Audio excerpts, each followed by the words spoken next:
The suspect in Saturday's deadly shooting in Buffalo, New York, may have been the next mass murderer driven by right wingers' rising obsession with environmental destruction and the effects of overpopulation. The FBI has classified the shooting as hate crime and a case of racially motivated violent extremism, with 10 persons killed and 3 injured.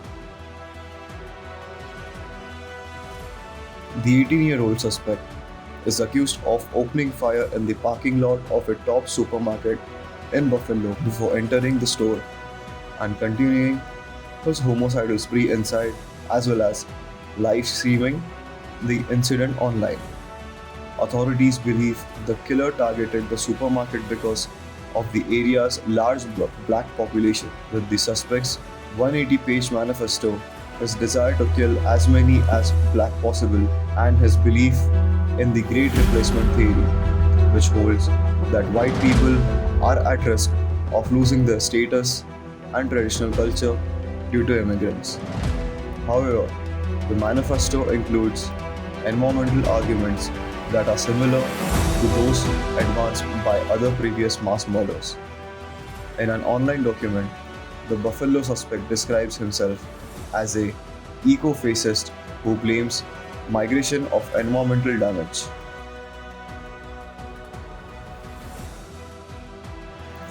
The Buffalo Manifesto.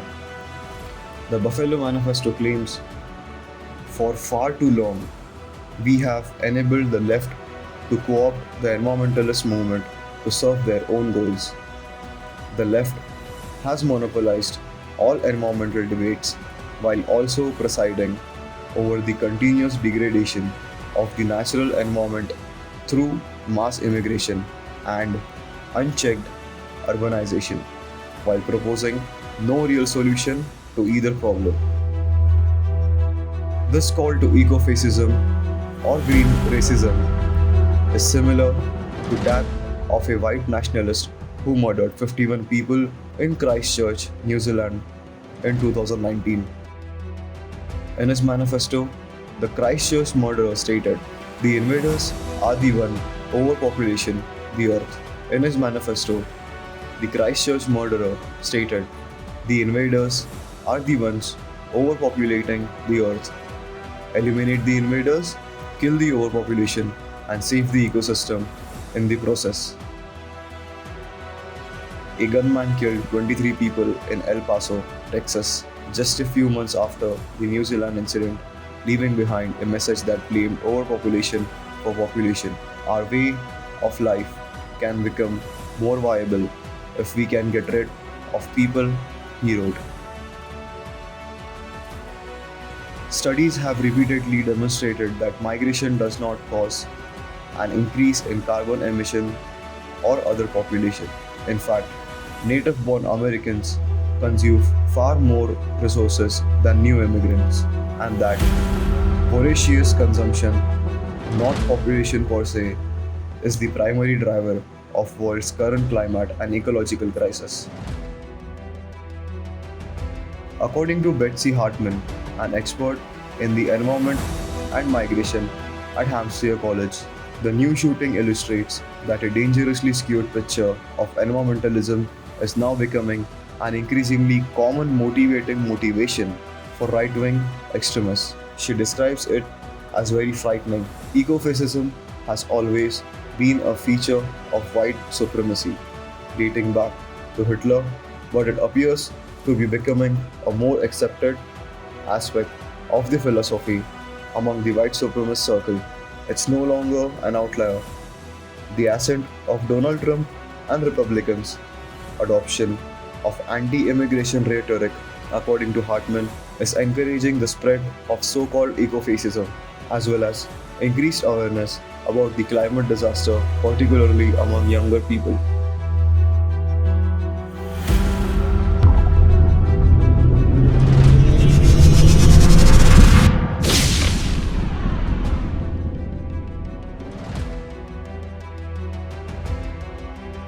This is a very similar case to what happens in India regularly. Every day, we hear about lynching of the minorities by the right wingers. And it's not just Muslims that are affected by the so called Hindu Rashtra, but even Christians and Dalits have faced such brutality in some or the other way. We hear about a girl belonging to a minority class getting raped, who then dies and even is cremated without her family's consent. And in the recent days, we hear about hijab row, loudspeaker row, and now the mosque row, where the right wingers are attacking the mosques to find evidences of Hindu culture.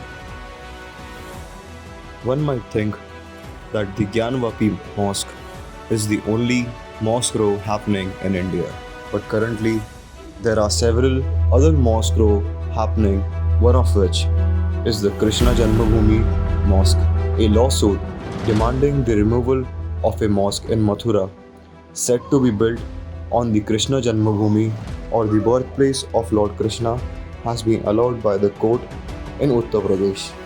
This means that the lawsuit can be heard by a court. The lawsuit is one of the many by Hindu outfits demanding the removal of the 17th century Shahi Idgah Masjid from the Katra Keshav Dev temple, claiming the mosque has been built on the birthplace of Lord Krishna. The Shahi Idgah Mosque, the petitions say, was built at the Krishna Janmabhoomi on the orders of Mughal Emperor Aurangzeb in 1669 to 70. Lucknow resident Ranjana Agnihotri had filed the lawsuit as the next friend of the infant Lord Krishna of the Katra Keshav Dev temple. As worshippers of Lord Krishna, we have the right to file a suit demanding restoration of his property, said Gopal Khandelwal, lawyer of the petitioner. The civil court in Mathura had earlier dismissed the case, saying it cannot be admitted under the Places of Worship Act of 1991, which maintains the religious status of any place of worship as it was on August 15, 1947.